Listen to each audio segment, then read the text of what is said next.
한국에 머물면서 현재 한국에 일어나고 있는 상황을 보면서 너무나 아픈 마음이었습니다. 어쩌면 지금 한국의 교회 기독교는 위기를 맞이하고 있는 기독교라고 말할 수 있겠습니다. 대사회적인 비난이 어느 때보다도 거세게 일어나고 있는 이런 시대, 많은 오해, 잘못된 정보, 그리고 편파적인 보도 같은 것들이 한몫을 하지만, 그래, 이것이 지금 한국교회가 받고 있는 사회적인 그런 시선이라는 생각에 참 마음이 안타깝고 아팠습니다.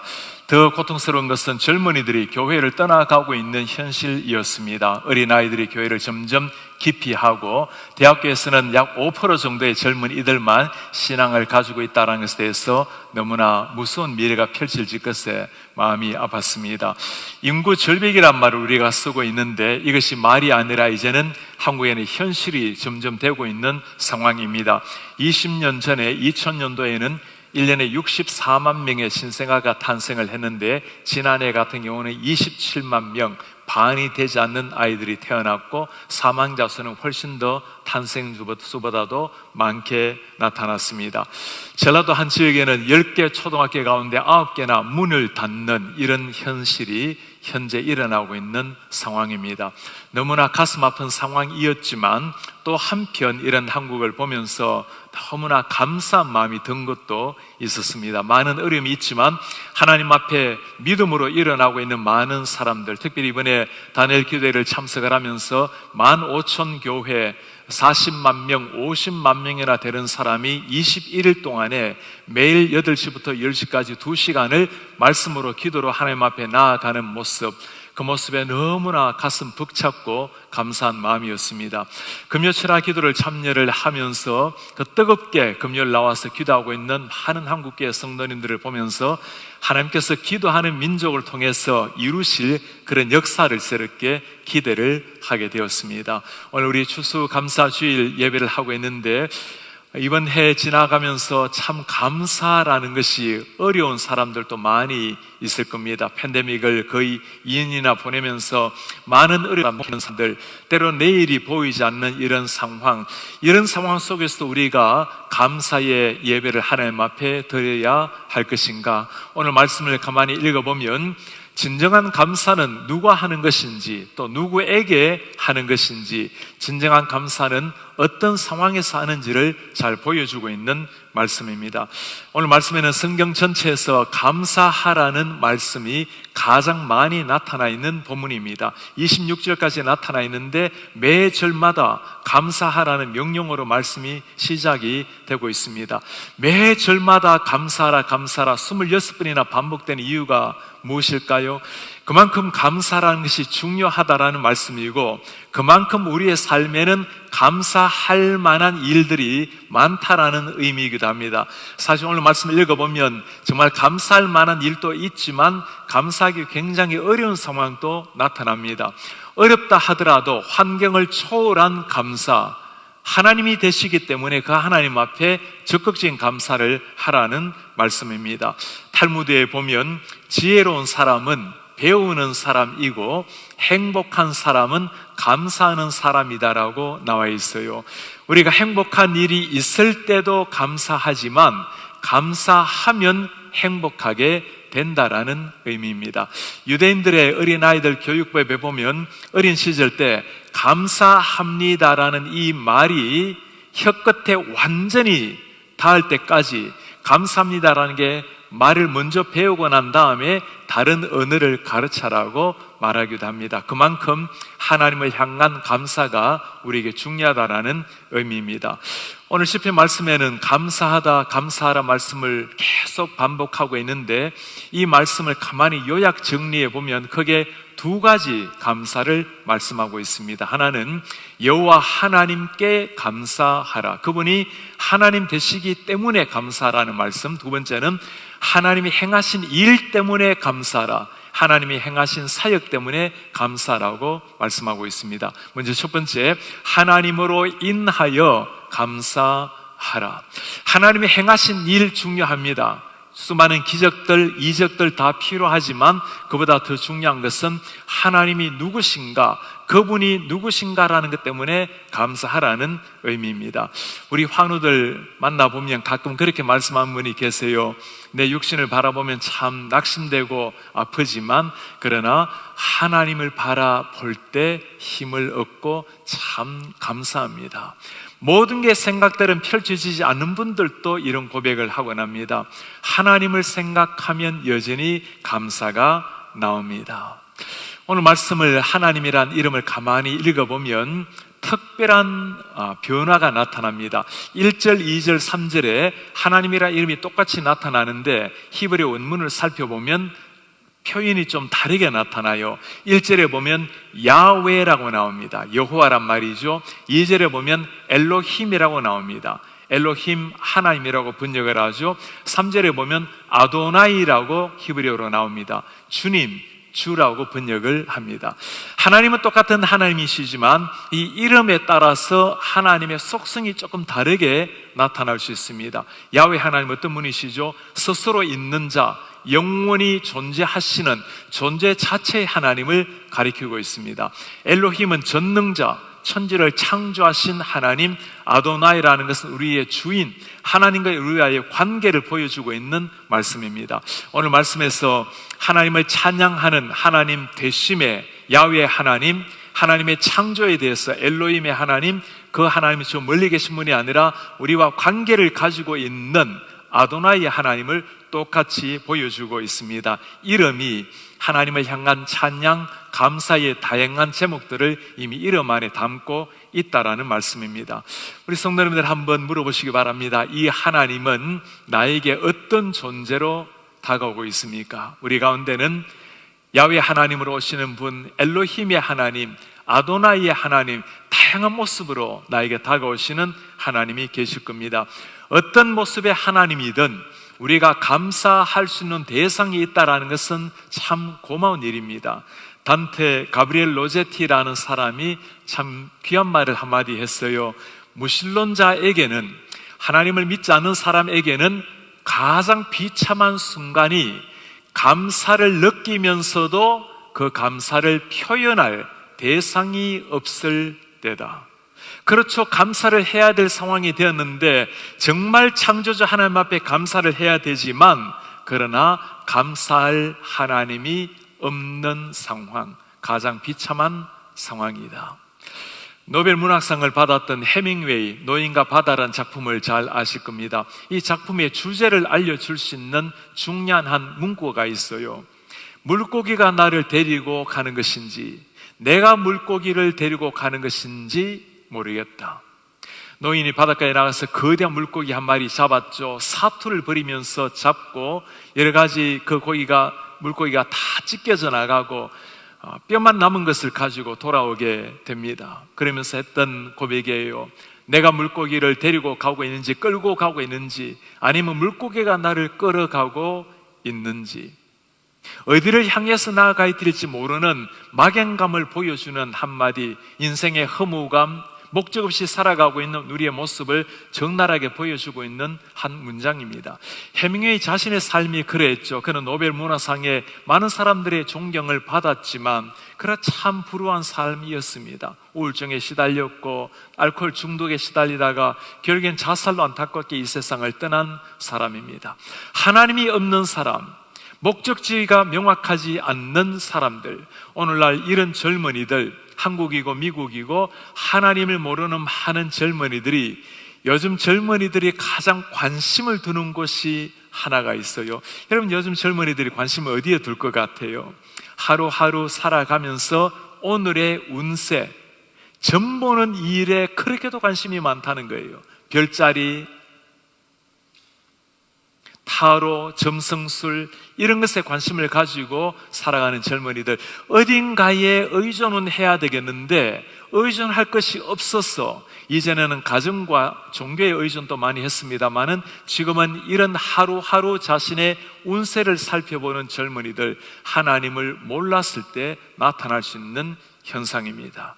앞길이 보이지 않을 때, 참으로 캄캄한 현세를 맞이했을 때 우리가 해야 될 일이 무엇일까요?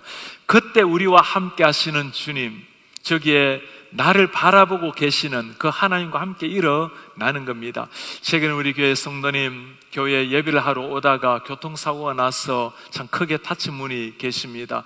말씀도 채 하기도 어려운 분이신데 첫 마디가 목사님 그래도 하나님께 참 감사해요. 감사함으로 하나님 앞에 고백하는 그 위대한 고백, 상황 때문에 오는 고백이 아니죠. 하나님이시기 때문에 나오는 고백입니다. 내 삶이 기대처럼 펼쳐지지 않아도, 건강이 생각처럼 여의치 않는다 하더라도 하나님이 하나님 되시기 때문에 감사합니다. 이런 사람은 어떤 상황, 어떤 미래가 펼쳐진다 하더라도 똑같이 하나님 앞에 감사가 나오는 사람입니다. 이 감사의 대상 하나님이 어떤 분이실까요? 오늘 말씀에 보면 그 인자하심이 영원함이라고 나와 있어요. 감사하라. 그리고 똑같이 26번이나 반복되는 그 인자하심이 영원함이라. 하나님의 인자하심이라는 것은 헤세드라고 표현합니다. 끊임없는 사랑, 변함없는 사랑. 그렇지 않습니까? 우리는 하나님을 믿고 그 은혜로 살아가지만, 그러나 계속 변화되고 하나님을 부인하고 때로는 떨어져 나갈 때가 있지만, 그러나 긍휼이 풍성하신 하나님, 언제나 우리를 향한 사랑의 손길을 놓지 않으시는 하나님, 우리는 그를 두고 그 인자심이 영원함이라고 고백을 하는 겁니다. 우리 성도님들 한번 물어보시기 바랍니다. 우리의 감사 제목 가운데 좋은 일이 일어날 때 많이 감사하겠지만, 하나님이 하나님 되심이라는 것 때문에 감사해 본 적이 있으신가요? 모든 게 다 사라진다 하더라도 하나님, 당신이 나의 하나님이십니다, 그 한마디 가지고 감사하면서 일어나는 사람, 그가 진짜 감사할 수 있는 사람이죠. 아이스타이 카르트라는 사람이 남긴 말입니다. 평생 동안 기도하는 말이 감사합니다 이 한마디 뿐이라 해도 그것으로도 충분하다. 감사합니다라는 단어 하나로도 충분하다. 그렇죠. 이 감사합니다라는 말에는 다양한 것이 들어가 있습니다. 주님, 당신으로 인해서 감사합니다. 내 삶이 생각처럼 펼쳐지지 않고 자녀들 미래가 기대처럼 열리지 않아도 주님 여전히 사랑해 주시니 감사합니다. 육신이 어려워도, 내일이 기약없다 하더라도 하나님 여전히 내 손 붙들어 주시니 감사합니다. 이 땅을 떠나는 순간 내 육신이 아주 힘이지도 당신의 그 끝없는 인자심이 내 손을 여전히 붙들고 계시기에 주님 감사합니다. 이 감사라는 것은 우리의 모든 하나님을 향한 신앙, 내 삶 전부를 다 담고 있는 겁니다. 우리가 하나님 앞에 이렇게 감사합니다라고 고백하면 우리 하나님이 들으시고 어떤 표정을 하실지 한번 생각해 보세요. 생각처럼 일이 펼쳐지지 않은데도 하나님 감사합니다. 좋은 일을 만났을 때 먼저 하나님 주님의 은혜입니다, 감사합니다. 그렇게 하나님 앞에 살아가는 성도를 가만히 지켜보시는 우리 하나님, 뭐라고 말씀하실까요? 주님도 그러실 것 같아요. 나도 너에게 감사하다, 고맙다. 어려운 삶을 그렇게 이겨내고 믿음으로 살아내는 너를 보면서 나도 감사하다. 우리 사는 성도님들, 주님으로 말미암아 행복해하고 감사함으로 우리 하나님을 감동시키는 이런 하나님의 사람들 되시기를 바랍니다. 우리 하나님을 인해서 감사할 뿐만 아니라 이제 두 번째는 하나님이 행하신 사역, 하나님이 행하신 위대한 역사로 인하여 감사하라. 오늘 본문에는 하나님이 행하신 일들을 세 가지로 설명을 해 놓았습니다. 하나님의 창조, 그리고 하나님의 구원, 하나님의 인도하심, 세 가지를 통해서 우리 하나님께 감사라고 말씀을 합니다. 먼저 하나님의 창조에 감사하라. 하나님이 지으신 모든 것을 바라보면서 하나님께 감사하라. 오늘 말씀을 보면 지혜로 하늘을 지으신 하나님, 땅을 지으시고 물을 지으신 하나님, 하늘과 땅을 나누시는 하나님, 낮과 밤을 주관하시는 하나님, 만물을 창조하셨을 뿐만 아니라 만물을 주관하시는 하나님, 하나님이 주관하시기 때문에 지구가 둥글어도 떨어지지 않는 거죠. 바다가 해일이 쳐도 바다가 물이 넘치지 않는 겁니다. 창조뿐만 아니라 하나님의 다스려 주심으로 주관하시기 때문에 우리가 이렇게 살아가고 있는 거죠. 이 창조를 보면서 정말 감사해야 될 이유가 무엇일까요? 모든 창조물에는 하나님의 솜씨가 깃들여져 있기 때문에 새소리, 바람소리 들을 때도 하나님의 솜씨가 그 속에 품어져 있기 때문에 저 하늘의 아름다운 구름뿐만 아니라 단풍, 길가에 아무렇게나 채는 돌멩이 하나, 어떤 것에도 하나님이 다 만드신 것이기 때문에 그 만물들이 하나님을 찬양을 하는 거죠. 숲속이나 험한 산 골짜기에서 지저귀는 저 새소리들, 고약에 흐르는 물소리도 주님의 솜씨 노래하도다. 하나님께서는 만물을 통해서 영광을 받고 계신다는 겁니다. 그러니 천지 창조를 보면서 우리가 하나님의 이름을 찬양하고 감사드리게 되겠죠. 모든 것 감사하지만 가장 중요한 감사는 하나님이 당신의 형상대로 모양대로 지으신 우리 한 사람 한 사람입니다.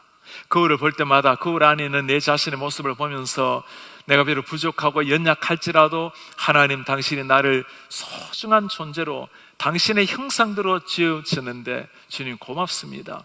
자기 자신에 대한 애틋한 소중함이 여기에서 생기는 겁니다. 나뿐이겠어요? 하나님의 형상대로 지음받은 한 사람 한 사람을 볼 때마다 주님 고맙습니다. 그런 눈으로 바라보면 사랑스럽지 않은 사람이 아무도 없는 겁니다. 눈에 보이는 것뿐만 아니라 보이지 않은 모든 것이 하나님의 은혜라고 감사하며 살아가는 사람. 은혜라는 찬양의 가사가 이걸 잘 보여주고 있습니다. 내가 누려왔던 모든 것들, 지내온 모든 시간, 내가 그런 모든 순간이 당연한 것이 아니라 하나님의 은혜였소. 아침 해, 저녁 노을, 봄의 꽃 향기, 가을의 열매, 변하는 계절 순간순간이 당연한 것이 아니라 하나님의 은혜였습니다. 이 사실을 알았던 엘리자베스 브라우닝이 참 멋진 시를 하나 썼어요. 온 세상은 하나님으로 타오르고 있다. 그러나 그 사실을 아는 사람만이 하나님 앞에 무릎을 꿇는다. 전 세계에 깃들여져 있는 하나님의 모습, 그러니 세상 만물 어떤 걸 보더라도 그것을 통해서 우리가 하나님 앞에 감사를 드리게 되겠죠. 그러나 우리가 얼마나 감사를 모르는 사람입니까? 도스토옙스키는 이렇게 인간을 표현을 했어요. 두 발을 들고 걷고 있는 사람들 중에, 걷고 있는 동물 중에 감사를 모르는 유일한 동물이 사람이라고. 하나님께서 우리를 지으신 것, 우리 한 사람 한 사람을 당신의 소중한 형상으로 만들었다는 것 생각할 때마다 감사한 일입니다. 창조물, 눈에 보일 때마다 아침에 동역의 햇살이 창틈을 뚫고 빛을 비출 때마다 감사함으로 감격함으로 일어나 보시기를 바랍니다. 이 사실을 아는 사람은 창세기 1장 1절을 읽을 때 감격이 있어요. 태초에 하나님이 천지를 창조하시니라. 천지 만물을 다 창조하셨는데 저 하늘의 태양, 5초 동안 눈을 뜨고 쳐다보기도 어려운 태양을 만드신 하나님, 그 무수한 별들을 만드신 하나님, 그 하나님을 가만히 생각하면 어찌 찬양이 안 일어나고 감사가 안 일어나겠어요. 성경 맨 마지막 요한계시록도 마찬가지죠. 아멘 주 예수여 어서 오시옵소서. 내 자신은 부족하고 연약할지라도 그러나 이 모든 것을 완성할 주님, 언젠가 오실 그 주님을 생각하면 얼마나 감격과 감사가 일어나지 않겠습니까? 눈에 보이는 것마다 감사하고 만나는 사람마다 감사할 때 그때 세상이 아름다워질 것입니다. 오늘 두 번째 하나님의 사역에 대해서 감사할 때는 하나님의 구원에 대하여 감사하라. 하나님의 행하신 창조 그리고 하나님의 구원에 대하여 감사하라. 구원이라는 것은 죽은 사람이 살아나는 겁니다. 보지 못했던 자가 눈을 열어서 보게 되었다라는 것, 심장이 죽은 사람이 다시금 심장이 뛰기 시작을 한 거예요. 죽은 자가 살아난 그 구원의 감격. 오늘 본문에서는 하나님이 이 구원의 감격을 주기 위해서 하신 일이 무엇이라고 말하죠? 애굽의 장자를 다 치시고 출애굽을 하게 하시고 홍해를 가르신 우리 하나님, 그뿐입니까? 광야를 통과하게 하시고 모든 전쟁에서 이기도록 하게 하신 하나님, 그러므로 이스라엘 백성들을 구원해 주신 하나님이셨습니다. 공통점이 뭡니까? 이스라엘 백성들 자체 힘으로는 무엇도 할 수 없는 사람들이었어요. 종살이에서 벗어나는 것, 앞에 홍해가 있고 뒤에는 적군의 말발굽이 있는데 이겨내는 일 어느 하나 가능한 일이 아니었습니다. 그러니 전적인 하나님의 은혜라는 거죠. 그 옛날 출애굽 뿐이겠습니까? 광야 생활 뿐이겠어요? 오늘날 우리 죽어있는 우리 죄와 허물로 말미암아 죽었던 우리를 살려내는 것도 마찬가지입니다. 우리가 할 수 있는 것이 아니죠. 하나님이 행하신 일이 무엇입니까? 그 옛날 홍해를 가르신 하나님께서는 이 시대 하늘을 가르시고 이 땅에 오셔서 우리 한 사람 한 사람에게 다가오셔서 구원하신 우리 하나님, 죄와 허물로 죽었던 우리를 위해서 주님이 행하신 가장 멋진, 가장 위대한 기도 여러분 기억나십니까? 엘리 엘리 라마 사박다니, 아버지 아버지 나의 하나님 어찌하여 나를 버리십니까? 하나님의 아들이 버림을 당하면서까지 구원해낸 사람이 여러분과 저 한 사람입니다. 이번에 한국을 방문하면서 제 고향 교회 성도님들과 교제할 시간이 있었습니다. 올해가 제가 전도를 받고 교회를 다닌 지가 40년이 되었습니다. 너무나 감사하는 마음으로 고향을 잠시 방문하게 되었습니다. 그날 전도 받았던 그 순간을 생각하면 한시라도 잊을 수 없는 그 순간, 하나님께서 저를 찾아오셔서 불러주신 그 순간만 생각해도 너무너무 감격이 일어나고, 지금 주님이 나를 데려가신다 하더라도 하나 아쉬움 없이 감사함으로 주님 앞에 나아갈 일입니다. 주님께서 허락하신 그 놀라운 구원의 역사, 우리 성도님들 세상 모든 게 다 사라진다 하더라도 이 구원의 감격 그거 하나 가지고 있으면 다 끝나는 겁니다. 문제가 해결되어서 끝나는 것이 아니라 문제의 진정한 해답인 예수님을 만났기 때문입니다. 이 감격으로 매 순간 주님 앞에 그 구원의 희열, 그 감격 가지고 살아내는 성도님들 되시기를 바랍니다. 세 번째, 우리 하나님의 행하신 역사 중에 하나님의 인도하심에 감사하라. 하나님의 인도하심, 하나님의 창조라는 것, 하나님의 구원이라는 것 엄청난 일 아닙니까? 저 멀리 있는 하나님처럼 여겨지지 않습니까? 창조도 구원도 우리가 생각하기에는 너무나 큰 주제예요. 그런데 그 하나님이 저 멀리 계신 분이 아니라 그분이 우리와 함께 하신다는 사실입니다. 신학 공부를 하다 보면 디이즘, 이신론이라는 게 있어요. 이신론. 하나님이 세상을 창조는 하셨는데 창조하고 난 다음에는 세상이 그냥 자연법칙에 따라서 돌아가도록 내버려 둔다는 겁니다. 하나님이 창조는 했지만 세상 역사에, 인간 역사에 개입을 하지 않는다는 거죠. 그게 아닙니다. 우리 죄악된 죄인을 위해서 우리 하나님이 하신 일이 뭐죠? 하늘을 버리시고 이 땅에 오신 임마누엘 하신 하나님이에요. 그 하나님의 아들 예수 그리스도가 먼지 나는 갈릴리 해변 이스라엘 길을 걸으시고 눈물 흘리는 사람의 눈물을 닦아주신 우리 예수님, 그리고 우리를 위해서 비참하게 십자가를 지신 예수님. 주님 뭐라고 말씀합니까? 내가 땅끝까지 너희와 항상 함께 있겠다. 지금 또 말할 수 없는 탄식으로 우리를 위해서 기도하고 계시는 성령님, 하나님이 저 멀리 계신 분이 아니라 우리와 밀착되어서 함께 하신다라는 사실입니다. 이스라엘 역사에도 마찬가지였어요. 출애굽을 하고 난 다음에 끝난 것이 아니었습니다. 광야 40년 역사에 하나님 어떻게 동행하셨습니까? 낮에는 불기둥으로, 구름 기둥으로, 밤에는 불기둥으로 언제나 이스라엘 백성들과 함께 하신 하나님, 필요할 때는 하늘의 문을 여시고 만나와 메추라기를 내려주신 하나님, 적들과 싸움이 있을 때 언제나 먼저 하나님이 나아가서 적 왕들을 죽이신 하나님, 오늘 말씀해 보면 아모리 왕과 바산 왕을 다 이기고 멸하신 우리 하나님, 왜 그랬을까요? 그만큼 우리 한 사람 한 사람이 사랑스러운 존재라는 사실입니다. 인생길도 마찬가지죠. 광야 같은 인생길에 우리가 넘어지고 쓰러진다 하더라도 끝까지 일어날 수 있는 이유가 무엇입니까? 우리를 인도하신 하나님이 반드시 끝까지 인도하셔서 가나안 땅으로 데려간다라는 확신이 있기 때문에 어려운 땅에서의 삶에도 주님을 바라보고 용기를 내게 되는 겁니다.